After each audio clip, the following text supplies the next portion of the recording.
Hello and welcome to the JetBackup Tutorials Getting Started video.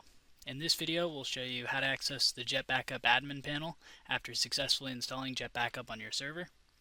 We'll then walk you through the initial setup, creating your first destination and making sure your destination is disaster recovery ready.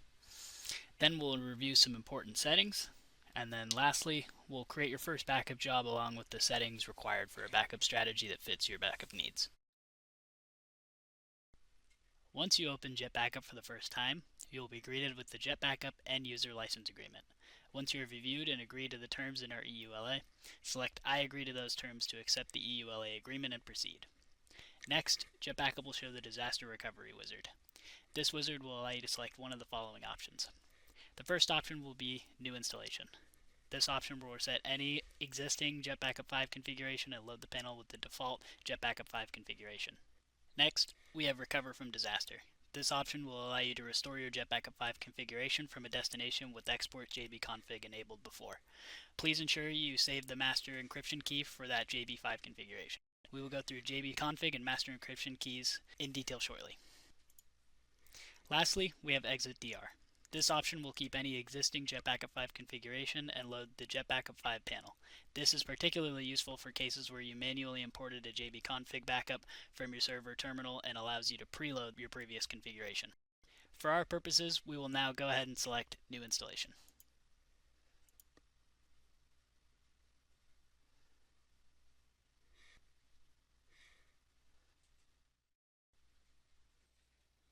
Following the new installation screen, we're met with the Feature Showcase. The Feature Showcase goes over some important information and settings you'll want to configure for your use case, starting with the master encryption key for this installation. It's important to copy this key somewhere secure, as it is vital in a disaster recovery situation to recover JBConfig backups, as they are always encrypted. Following the master encryption key, we have some important time to live settings, or TTL settings, that will determine how long certain backups will be kept. Listed first, we have the TTL setting for Orphan Backups. We'll go over Orphan Backups in a bit more detail in a later section, so we'll keep this at the default 180 days for now. Next, we have the Downloads TTL, which will dictate how long a downloaded backup archive will be kept in the Downloads folder before automatically being cleaned up. In this case, we'll set this to 30 days. Finally, we have the Manual Backups TTL, which will control how long before a manually created backup, rather than a backup created according to a schedule, will be deleted. It's important to note here that this setting will affect manual backups even if the account is active. We'll set this to 7 days in our example. After we've set our TTLs, we can move on to the concurrent task settings. We'll go over these settings in a bit more detail in a later section, but for now we recommend the default settings here until the need for higher or lower limits is identified, as both raising and lowering these limits will be unique to each environment. The final setting will be our CPU and I/O limits. Again, these will be specific to your situation, and we'll go over them in a bit more detail during the settings section of these tutorials, so for now we can leave these at the recommended default settings. After reviewing all these settings for the final time, we can go ahead and finish up the feature showcase and continue on to JetBackup. Now that we've gone over the feature showcase, you will then be greeted by the JetBackup 5 admin interface. To start off, on the left-hand corner you'll have the navigation bar. This gives you quick access to each section and feature of JetBackup 5. We'll be going over each section throughout the tutorial series, but for now we'll focus on getting you familiar with the basics of setting up your first backup job. But before we do that, let's go ahead and quickly go over the JetBackup 5 dashboard. The dashboard page gives you an overview of your relevant server and backup statistics, configured backup jobs, and destinations, as well as the recent JetBackup activities and alerts. On top, you have the statistics section. This allows you to get a glance at any new alerts you may have received, the total number of accounts hosted on your server, the number of backup jobs configured, and the total number of backups generated across all your backup jobs. You'll also get the total accounts usage, which is the disk usage for all accounts on your server. Please note that this does not indicate the amount of disk space used by your backups. And last but not least, you have backup jobs running, which shows the number of backup jobs currently running on your server. Below the statistics section, you have general information. This shows you a summary of recent alerts, queued restores and tasks, as well as a list of destinations and backup jobs configured on your server.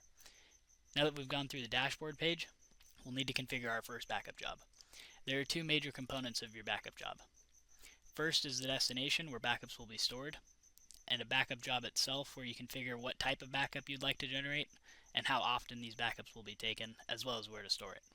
So first, let's navigate to the destinations page and make our first destination. Before we're able to make any backups, we'll need to configure a destination to send our backups to. In this example, we'll be setting up an S3 destination. From the Destinations menu, we can select Create New Destination to open the Destination Creation menu. From here, we can specify how the destination is configured, starting with the purpose of the destination. We'll have two options in this case, either a backup or a clone destination, which we'll detail in a future segment. We'll choose a backup job for our purposes, as this is the most common configuration. Following this, we'll set the backup type and the backup name, in our case an S3 destination, and we'll name it Wasabi S3 so we know which provider this destination is connected to, should we have multiple in the future. Next, we'll verify this destination is not set to read-only, as we'll want to send our backups here and we'll need to be able to write to the destination. After that, we have the owner field, which we can leave as the default root owner. Following this is the maximum concurrent threads value. This value will dictate the number of threads opened by each concurrent task during a backup or restore operation from this destination. For now, we can leave this at 10. Should we run into any rate limiting issues with our destination related to sending files too quickly for a destination to accept or for saturating our I/O, we can lower this value to compensate for that. This is one of the main settings used to tweak job performance and is unique to each configured destination. Each destination is unique, and this setting can be tailored to each of your destinations. For our S3 destination, we'll need to select our vendor from the list or select a custom vendor if our S3 provider is not listed here. Wasabi is listed here, so we'll go ahead and select that.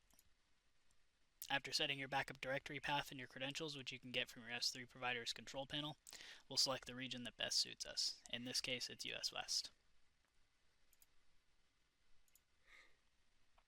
We'll leave Verify SSL enabled as is default, as well as leaving HTTP retries at 3. Should you experience intermittent connection issues, you may want to increase this value up to a maximum of 10 if necessary. Finally, we have the last three settings.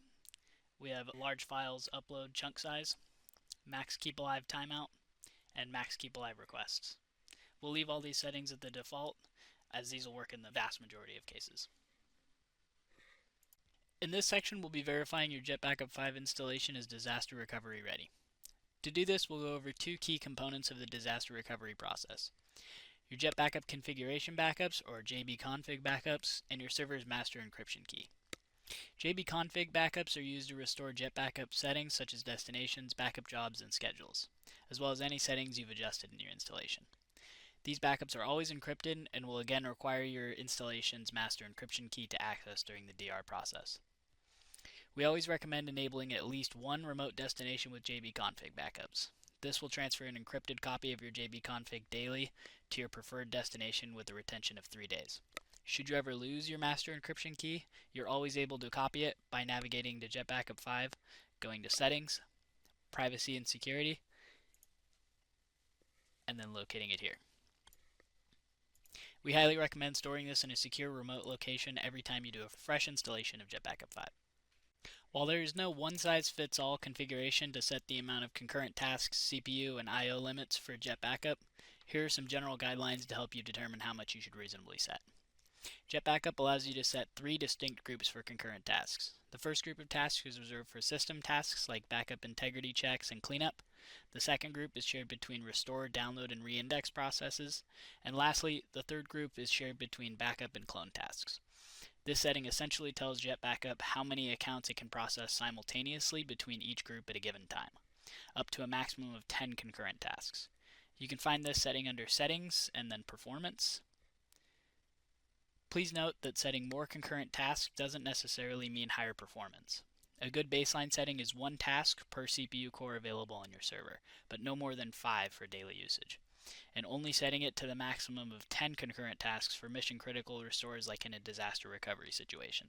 You also have the option to limit JetBackup CPU and I/O usage under Settings and then Resources. For CPU limit, we recommend setting it to half the total CPU cores available on your server and no more than 4 CPU cores. For example, if your server has 6 cores, we recommend setting your CPU limit to no more than 3 cores or 300%. Another metric you can review is checking your average CPU usage while JetBackup is not running. We recommend keeping your server CPU usage under 50 to 60% with JetBackup running, as this gives you your server headroom for potential spikes in CPU usage during high traffic hours. As for I/O read and write limit, we typically recommend keeping it to the default unlimited setting unless your use case necessitates limiting I/O usage. While configuring your account backup jobs, you will also have the option to specify files and folders you would like to exclude from your account backups. This is particularly useful for excluding junk files that are not required to restore accounts, such as your temporary files, cache files, logs, trash, and other non-critical files and folders. You may also see significant improvements with your backup times for larger accounts that contain lots of temporary cache data. From our experience, we have seen very inefficient WordPress plugins that generate thousands of cache files and are not required for websites to function. We have also seen cases where backups failed due to log files that are actively being accessed and written to, causing backup jobs to run indefinitely and eventually be killed. For a good starting point of which files and folders to exclude, please check out our documentation regarding excluding files. Please note that this list described in our documentation is not exhaustive, and your needs may vary depending on the panel you use and your specific requirements. As a general recommendation, we typically suggest scheduling your backup jobs during your server's off-peak hours to get the most out of your backup times. Considering that larger accounts can take much longer for their backups to complete, we have seen cases where backup times vary significantly depending on when backups for certain accounts get processed. Prioritizing the backups for your accounts can also be a helpful tool in optimizing your backup jobs by ensuring that backups for larger accounts take place during your server's off-peak hours. With the priority system introduced in JetBackup 5, you have the ability to control and organize the order in which the backups for each account get processed in the queue. When using JetBackup 5, you'll be introduced to the concept of orphan accounts and backups. Orphan accounts are accounts that JetBackup sees with backups on one of your configured destinations that do not have any active account associated with them on your web hosting server. These are accounts that have typically been terminated or are coming from a previous server that are yet to be restored to your current one. One important setting to be aware of for orphan accounts is the delete orphan backups older than setting, which you can find in settings and then in general. These settings control how long JetBackup will store backups on your current destination without an associated active account on your server. By default, this is set to 180 days. In this section, we'll be going over creating your first backup job. We'll go over each of the options and settings in the backup job creation menu, as well as pointing out some important settings we'll be taking note of. Starting off, when creating your destination, you'll need to set a name to identify the job with. In our case, this job is going to be named Weekly for our weekly backups. Following the name, we'll need to set the owner of the job. In most cases, this will be root, but this can depend on your specific case, as some users will want to allow other users to make and manage jobs. When setting our destination, we can select one or multiple destinations to send this set of backups to. In our case, we'll go ahead and select our local destination. Next, we have our backup type. The backup type setting will determine what type of backup is being performed. Here we have the option of an accounts backup, which will take care of backing up user account related items. We also have a directories backup that will handle backing up directories and files selected when creating the job. And finally, we have BMR or bare metal restore server backup. This will back up the OS and system files to a bootable ISO that will allow you to restore and redeploy the server in the event of a disaster, when the server itself experiences some kind of hardware failure or otherwise catastrophic failure. For our case, we'll select an accounts backup, as this is the most common application. Next, we'll move on to the backup contains setting. This will determine what account items are included in each backup. If, for example, we wanted to exclude databases or database users, we would unselect that item here to exclude them from the backup. Next, we have our backup structure setting. This will determine which format we use for the backup. An incremental backup will only upload changed files from the last backup taken. An archived backup will upload the entire account again as part of an archive, which can be more reliable in certain situations. A compressed backup functions similarly to an archive backup, but compresses the archive to save on space. For this demo, we'll leave it on incremental, as this is optimal in most cases. Next, we'll move to our account filters. Account filters will allow us to exclude or include certain accounts based on a variety of factors we can determine.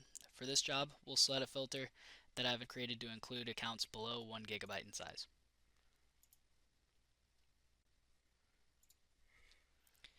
Finally, we'll move on to our directories and files to exclude. Directories and files to include will allow us to filter out or exclude certain files that may cause issues with backups or that we don't wish to backup. Examples of files like this are log and cache files that are frequently written to during a job, which can cause various issues, as well as various temporary or large files which we may not need in a backup. For this setting, we'll go ahead and use our recommended excludes list included in the JetBackup 5 documentation.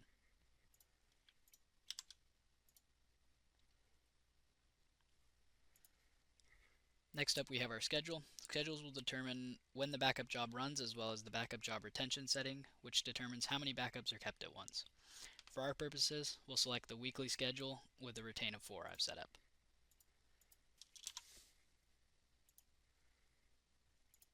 And then last but not least, we have our monitor settings, which we can set up to let us know when there might be an issue with the backup job. For example, if for any reason the backup job does not run, we can set up a monitor here to let us know if it hasn't run for one day. We'll also set up another monitor to alert us if the job runs for more than 24 hours, which would indicate an issue with the job as well.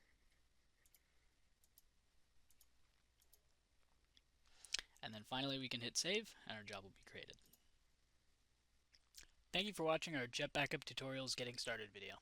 In our next video, we will do a complete overview of the account section and discuss the following: account settings, managing your account, create backups on demand, view backups, view downloads, assignable accounts, view orphan accounts, and manage tags.